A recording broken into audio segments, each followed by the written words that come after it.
Guys, welcome back to my channel all in one. അപ്പോൾ എല്ലാവർക്കും നമ്മുടെ പുതിയൊരു വീഡിയോയിലേക്ക് സ്വാഗതം. അപ്പോൾ നമ്മുടെ ചാനൽ ആരെങ്കിലും സബ്സ്ക്രൈബ് ചെയ്യാത്തെങ്കിൽ സബ്സ്ക്രൈബ് ചെയ്യുക, അതുപോലെ തന്നെ നമ്മുടെ വീഡിയോസൊക്കെ ഒന്ന് സപ്പോർട്ട് ചെയ്യുക. അപ്പോൾ ഞാൻ ഇന്ന് ഒരു സിമ്പിൾ ചായ റെസിപ്പി ആയിട്ടാണ് വന്നിരിക്കുന്നത്. അപ്പോൾ ഇതുവരെ ചായ ഇടാൻ അറിയാത്ത സ്റ്റാർട്ടേഴ്സിനൊക്കെ ഇത് ഭയങ്കര ഹെൽപ്പാവും. അപ്പോൾ എല്ലാവരും നമ്മുടെ വീഡിയോ കണ്ടോളൂ. അപ്പോൾ ആദ്യം തന്നെ ചായ തയ്യാറാക്കാനായിട്ട് നമ്മളൊരു വാൽപാത്രം എടുത്തിട്ടുണ്ട്. അതിലേക്ക് നമ്മൾ ഏകദേശം ഒരു ഗ്ലാസ് വെള്ളം എടുക്കുന്നുണ്ട്. നിങ്ങൾ എത്ര പേർക്കാണോ ചായ തയ്യാറാക്കുന്നത് അതിനനുസരിച്ച് വെള്ളം എടുക്കുക കേട്ടോ. അപ്പോൾ ഞാനിവിടെ 3 പേർക്കാണ് ചായ തിളപ്പിക്കുന്നത്. അപ്പോൾ ഞാൻ 2 ഗ്ലാസ് പാലും 1 ഗ്ലാസ് വെള്ളമാണ് അതിലേക്ക് ആഡ് ചെയ്യുന്നത്. അങ്ങനെ വെള്ളം എടുത്തതിന് ശേഷം നമ്മൾ സ്റ്റൗ ഓണാക്കുക, അതിലേക്ക് വെച്ച് കൊടുക്കുന്നുണ്ട്. അപ്പോൾ വെള്ളം ഒന്ന് തിളയ്ക്കാൻ തുടങ്ങുമ്പോൾ അതിലേക്ക് നമ്മൾ 2 ടേബിൾ സ്പൂൺ ചായപ്പൊടി ആഡ് ചെയ്ത് കൊടുക്കുന്നു.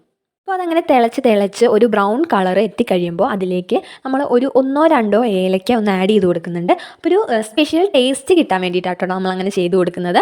ഇനി ഏലക്കയുടെ ടേസ്റ്റ് ഇഷ്ടമില്ലാത്തവർക്ക് അത് അവോയ്ഡ് ചെയ്യാം, ഇഷ്ടമുള്ളവർക്ക് അത് ആഡ് ചെയ്ത് കൊടുക്കുക. അപ്പോൾ ഞാനിവിടെ ആഡ് ചെയ്ത് കൊടുക്കുന്നുണ്ട്. അപ്പോൾ ഇത് തിളച്ച് വന്നതിന് ശേഷം ഇതിലേക്ക് നമ്മൾ പാൽ കൂടി ആഡ് ചെയ്ത് കൊടുക്കണം. അപ്പം അതിനായിട്ട് ഞാനിവിടെ പാലെടുത്തിട്ടുണ്ട്. 2 ഗ്ലാസ് പാൽ ഇതിലേക്ക് ഞാൻ ആഡ് ചെയ്ത് കൊടുത്തു. നമ്മൾ വേറെ ഒരു പാത്രം ഇവിടെ എടുക്കുന്നുണ്ട്. അതിലേക്ക് നമ്മൾ 3 ടേബിൾ സ്പൂൺ പഞ്ചസാര ആഡ് ചെയ്ത് കൊടുക്കുന്നുണ്ട് കേട്ടോ. പിന്നെ നമ്മളൊരു അരിപ്പയും കൂടെ എടുത്ത് വെച്ചിട്ടുണ്ട്.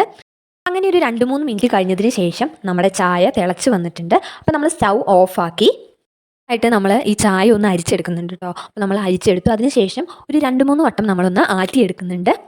മാറ്റിയതിന് ശേഷം നമുക്കിതിനെ ഗ്ലാസ്സിലേക്ക് ഒഴിച്ചു കൊടുക്കാം. അപ്പോൾ നമ്മുടെ ചായ ഇവിടെ റെഡി ആയിട്ടുണ്ട്. അപ്പോൾ സ്റ്റാർട്ടേഴ്സിനൊക്കെ പറ്റിയ ഒരു സിമ്പിൾ ചായ റെസിപ്പിയാണ്. അപ്പോൾ എല്ലാവരും മസ്റ്റായിട്ട് ട്രൈ ചെയ്യുക. അപ്പോൾ പുതിയ വീഡിയോ ആയിട്ട് വരുന്നത് വരെ എല്ലാവർക്കും ബൈ.